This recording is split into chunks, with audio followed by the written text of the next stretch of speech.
The snow-capped caldera of Mt St Helens stands 8,000 feet in the western part of the Cascade Range. Flanked by Mount Adams and Mount Rainier, this active volcano is a must-see destination in the Pacific Northwest.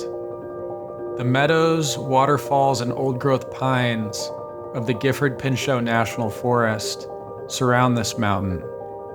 But the beauty of this landscape conceals a much darker past. In 1980, the volcano erupted, spewing 540 million tons of ash.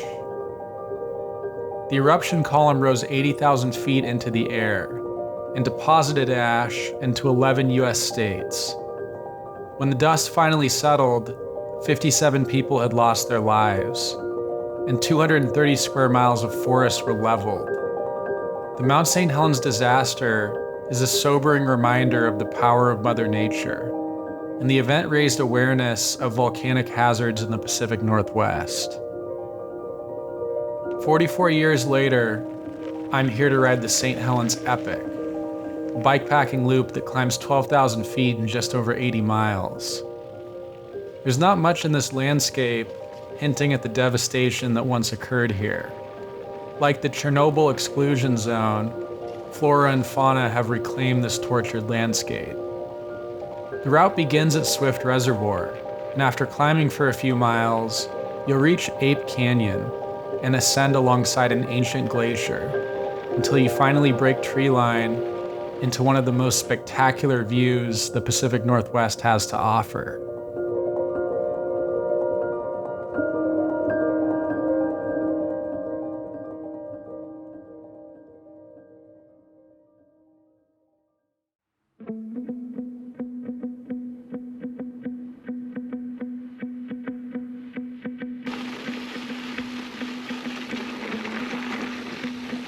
It's been 6 months since I've done a bikepacking trip, and there's one part of this ride I've been dreaming about.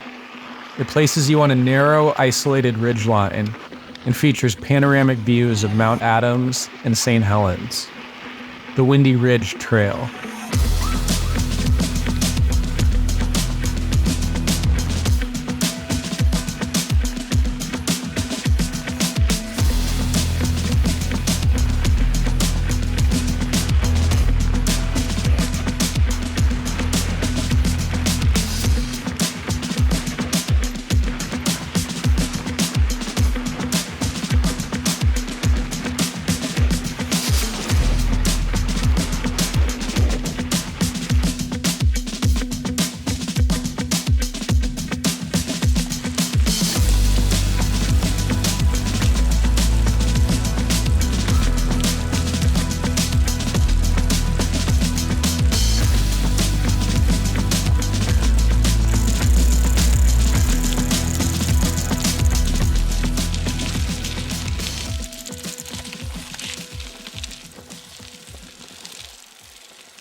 Well, I was getting concerned about my water supply. I was hoping there was a creek at the boundary trail on about 10 miles. But when I pulled off onto the pavement, I saw a woman and her son taking photos of this viewpoint, and went up to him and just said, "Hey, can I buy a bottle of water off you?" And she said, "Yeah, I got 10 gallons in the back. You can fill up everything." So I'm all good. It's a reminder that being able to do trips like this, you're highly dependent on the kindness of strangers. That's not to say you shouldn't prepare. I should have prepared better. But it's always nice to meet kind people that are willing to help. The route takes you on about 10 miles of smooth pavement. After Windy Ridge, you might think you were through the hardest part of the ride. But here comes the boundary trail. By the time you reach the boundary trail, you have about 10 miles to go before Badger Lake, which is the best spot to camp. Those who have never done this ride before might think they can knock it out in an hour or two, but the boundary trail deceives you. Smooth, flowy single track soon becomes steep, rutted hike-a-bike, and continues that way for all 10 miles until you finally reach Badger. I started the ride at 8:30 a.m. and didn't get to camp until 8:30 p.m.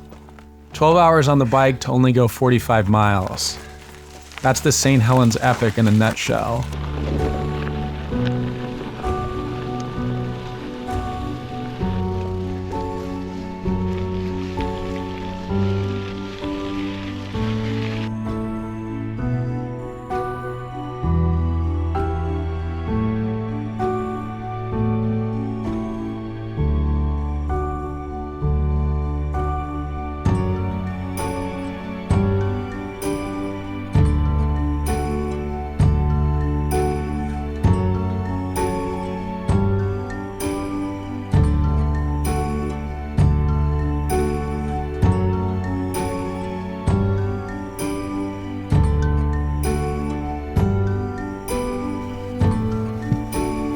Well, I made it to Badger Lake, which was about 4 miles further than where I camped 2 years ago.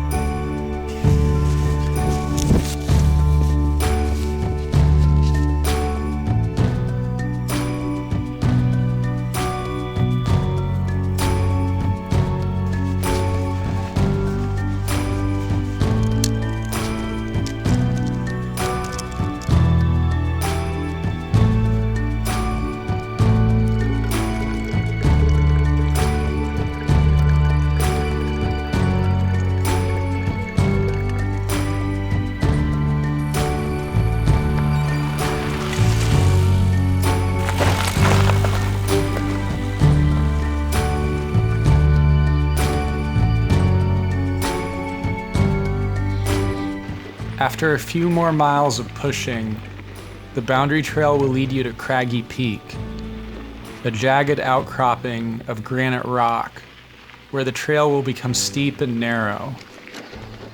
Take this moment to soak in the views and eat lunch before you start the final descent.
The Craggy Peak descent is tough.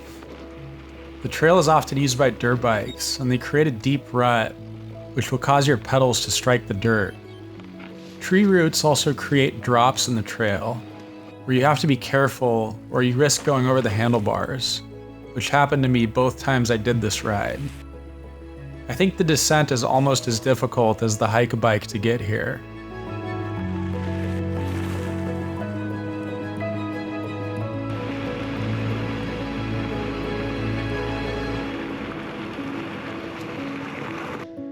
Now we got a nice gravel downhill for the next couple miles until we hit the Lewis River Trail, and not much longer until we're done.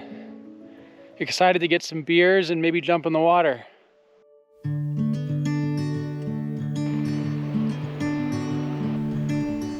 The 1980 eruption caused volcanic mud to pour down the mountain, inundating the Lewis River and destroying homes, ripping trees from their roots, and killing millions of aquatic animals.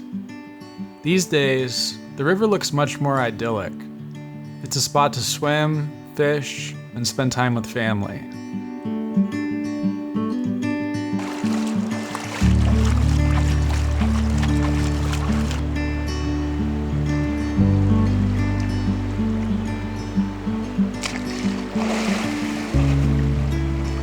Oh my God, it's so cold.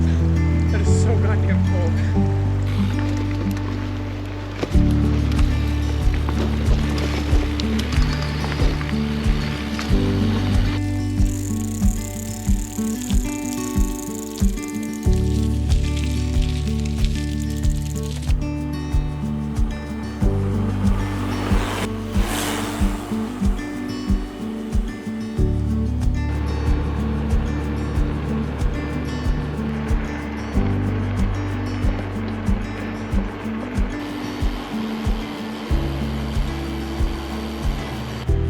Almost done, baby. Almost time for beer. Yeah.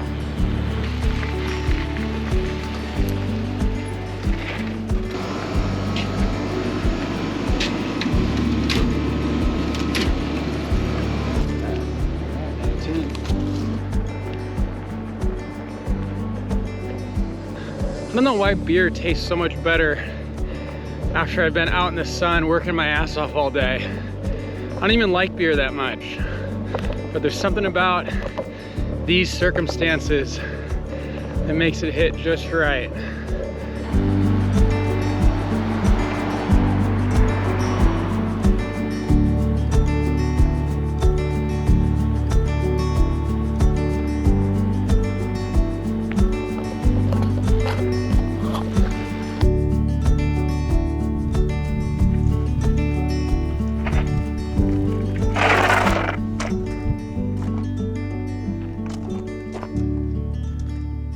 Miles, 11,000 feet of gain, 2 days, all done. I'm about to annihilate a hamburger.